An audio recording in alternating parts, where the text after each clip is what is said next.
ang tanghaga sa matahong nga banga. Hungan ang maitong nga panganin muhimni sa baga ni ininda ang makusog nga bunok sa ulan.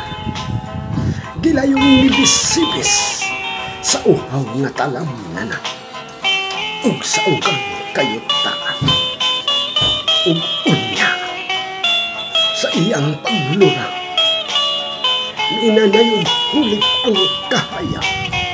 Nagpakita sa pagkadyo si Haring Adlaw, mapasigar buhay sa iyang kasulang. Ug sa takulahaw nibutho ikaw bangaw pagkanindot sa imong pagkamugna. Di kahimpalan mo na kayo ikaw sa higpit sa buhing larawan sa matuod nga damgo. Atubangan kayo sa duruha kong mga mata.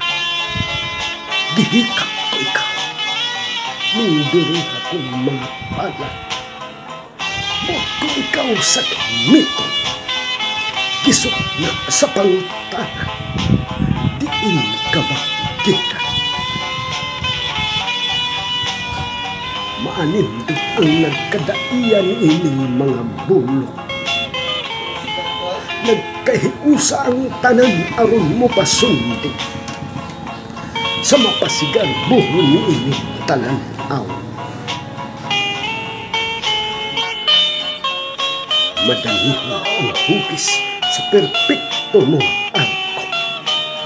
Nagdidisenyo sa wala mailhi nga arkitekto. Isubay ko gayot ikaw sa kanuna ug dito sa may bagang tanaman. Taliwala sa hamabang nga katubigan.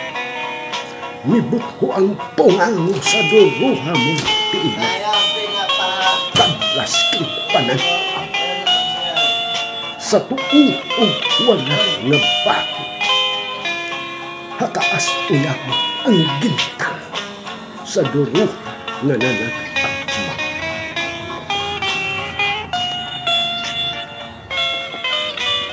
Nahimuot ako dulog sa kahina. Walay mabati ni mahikap ni mahabuhat. Di kaning mga pala nagpangakap. Unya sa inanay ikaw napanas. Daw sama sa hilo nga natunaw. Nagpahilayo ikaw. Nahanaw ang maanindot mong mga buhay. Ang kinatibukan mong arko. Bangaw. Hain ang imong kipadungan.